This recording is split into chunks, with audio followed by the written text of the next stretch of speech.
On a cold November evening in 1971, a man in a suit boarded a plane, ordered a drink, asked for $200,000, and then jumped out mid-flight, never to be seen again. No body, no confirmed identity, no parachute, no trace. This is the story of D.B. Cooper, the only hijacker in U.S. history who got away with it. Today, we uncover the entire mystery, from the hijacking itself to the clues, the suspects, the theories, and the enduring question: who was D.B. Cooper? The day it all began.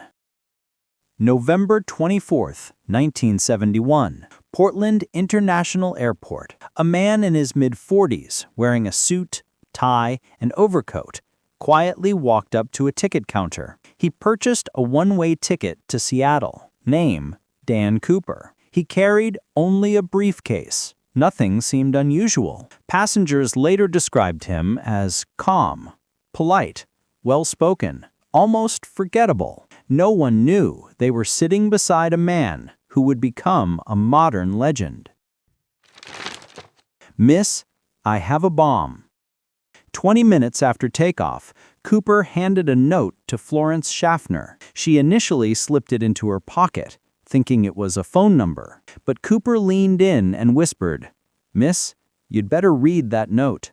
I have a bomb." She read the message. "I have a bomb in my briefcase. I want you to sit next to me." Cooper calmly opened his case, revealing red cylinders, wires, and a battery pack. Whether real or not, it looked convincing. He handed her a second note with his demands: $200,000 in cash, 4 parachutes, a fuel truck ready in Seattle, and one more thing: no tricks or I'll do the job. The crew immediately notified the cockpit. The pilots contacted air traffic control, and Northwest Airlines agreed. The ransom exchange.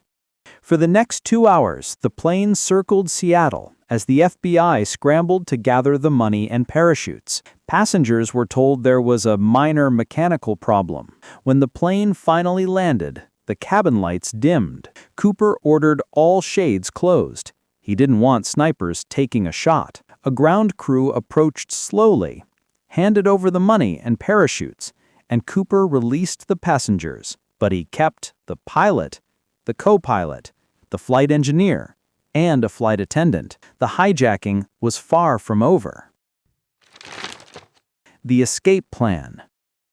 Cooper instructed the pilots to fly south toward Mexico City, but with very specific conditions. Fly at 10,000 feet, landing gear down, flaps at 15 degrees, a slow 200-mile-per-hour speed, cabin unpressurized, and rear stairway lowered. These are not instructions the average person would know. It suggested training, knowledge, precision. And then came the request that sealed his legend: fly with the rear air stair open. This was a feature unique to the Boeing 727. The pilots protested. Cooper didn't care.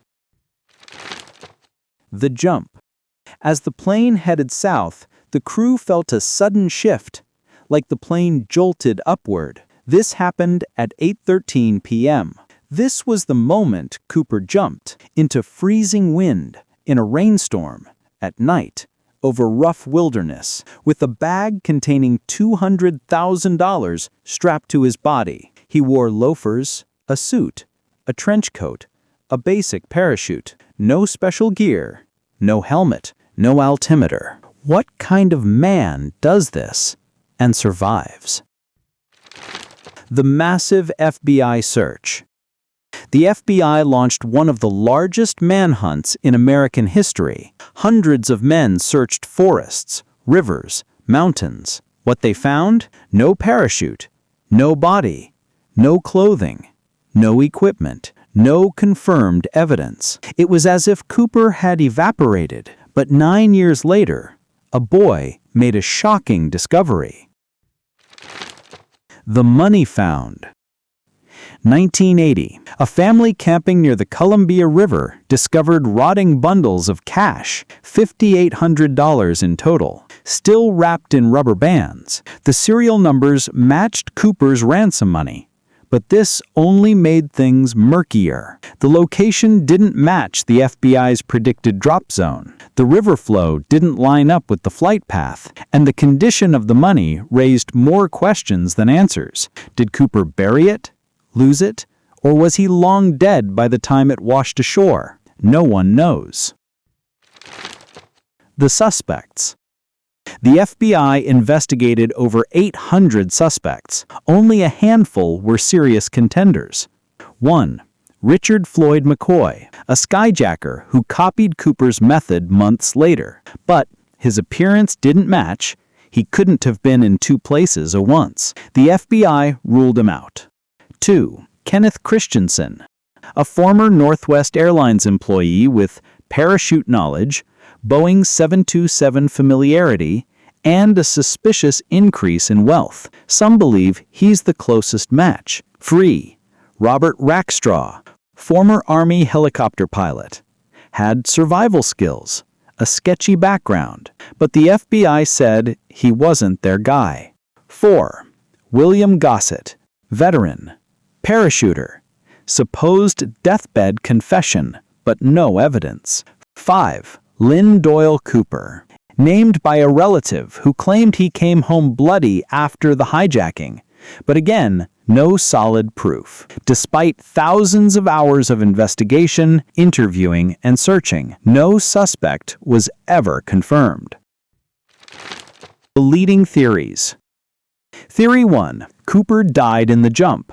Bad weather, wrong equipment, dangerous landing zone. No training evidence. Many FBI agents believe he didn't survive. Theory 2. Cooper survived and escaped. Supporters say he was calm, confident, clever, charismatic. He hurt no one. He took his money, jumped into the unknown, and vanished. He pulled off the perfect crime, and Hollywood couldn't have scripted it better. His story inspired movies, books, TV shows, documentaries, songs, conspiracy theories, and the annual CooperCon convention. Cooper isn't just a criminal. He's become folklore. So, who was D.B. Cooper? A desperate man? A trained operative? A brilliant criminal? A ghost? Or simply someone who rolled the dice and beat impossible odds? Until new evidence emerges, the identity of D.B. Cooper remains one of the greatest unsolved mysteries of all time. If you enjoyed this deep dive, leave a comment below. Do you think Cooper survived the jump? Don't forget to like, subscribe, and hit the bell for more mysteries, deep dives, and unexplained stories. Thank you for watching.